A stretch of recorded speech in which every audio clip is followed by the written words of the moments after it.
نحمده ونصلي على رسوله الكريم اما بعد فاعوذ بالله من الشيطان الرجيم بسم الله الرحمن الرحيم اليوم اكملت لكم دينكم واتممت عليكم نعمتي ورضيت لكم الاسلام دينا وقال النبي صلى الله عليه وسلم الحياء شعبة من الإيمان او كما قال عليه الصلاة والسلام اللهم صل على سيدنا ومولانا محمد الف مرہ۔ معزز سامعین کرام و خواتین، اللہ نے اسلام کو ایک کامل اور اکمل اور مکمل دین بنایا ہے اور ضابطۂ حیات بنایا ہے۔ 24 گھنٹے کی زندگی کے اندر ہر موقع محل کے اندر کیا کرنا ہے، کس طرح چلنا ہے، ہر قسم کے احکامات اسلام نے دیے ہیں۔ خاص طور پر مرد اور خواتین ان دونوں کو حقوق اللہ نے عطا فرمائے ہیں۔ مردوں کو بھی حقوق دیے ہیں، عورتوں کو بھی حقوق دیے ہیں۔ مردوں کو کہا کہ تم عورتوں کے حقوق کو ادا کرو اور عورتوں کو فرمایا کہ تم مردوں کے حقوق کو پہچانو۔ ہر ایک دوسرے کے حقوق جب پورے کریں گے تو دنیا کے اندر کبھی غم پریشانی نہیں آئے گی، کبھی لڑائی اور جھگڑا نہیں ہوگا، ہمیشہ محبتیں اور الفتیں رواداری رہے گی۔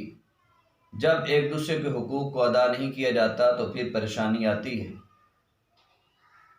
الحیاء شعبۃ من الایمان، حیا ایمان کا ایک حصہ ہے۔ امام الانبیاء حضرت محبوب کبریا حضرت محمد مصطفیٰ صلی اللہ علیہ وسلم نے ارشاد فرمایا ہے، یہ حیا اللہ ہم سب کو نصیب فرمائے، خاص طور پر خواتین کو، کہ ان کے لیے تو بہت زیادہ ضروری ہے۔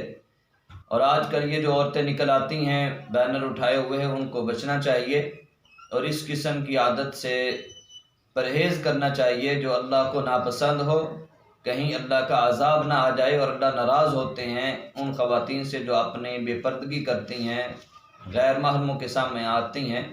اسلام نے تمہیں عزت دی ہے عورتوں کو، اور اسلام نے کہا ہے گھر کے اندر رہیں۔ عورت گھر کی زینت ہے، گھر کی ملکہ ہے، اس کا ایک بہت بڑا درجہ ہے، ماں کی حیثیت سے، بہن کی حیثیت سے، بیوی کی حیثیت سے، ہر جگہ اسے کامیابیاں اسلام نے دی ہیں۔ جو حقوق اسلام نے دیے ہیں کسی نے بھی حقوق نہیں دیے۔ ہر مذہب کے اندر حقوق تھے، لیکن جو اسلام نے کامل اور اکمل حقوق اور زیادہ حقوق دیے ہیں کسی مذہب کے اندر بھی نہیں ہیں۔ پہلے عورتوں کو بند کمرے کے اندر ان کو بند کر دیا جاتا تھا اور ان کو کوئی پوچھنے والا نہ ہوتا۔ اسلام نے عورت کو عزت دی کہ بیوہ ہو جائے تو پھر بھی اس سے شادی کر لو۔ اور ہندوؤں کے اندر دیکھ لیں، مرد مر جاتا ہے تو عورت بیوہ ہو جاتی اور اس کو کوئی پوچھنے والا نہیں ہوتا، ہر ایک اس سے نفرت کرتا ہے۔ اسلام نے عزت دی ہے، عورتوں کو حقوق دیے ہیں۔ ان عورتوں کو چاہیے کہ ان حقوق کا خیال رکھیں۔ اللہ ہم سب کو عمل کرنے کی توفیق عطا فرمائے، اس پیغام کو آگے پہنچائیں تاکہ دوسروں کا بھی فائدہ ہو۔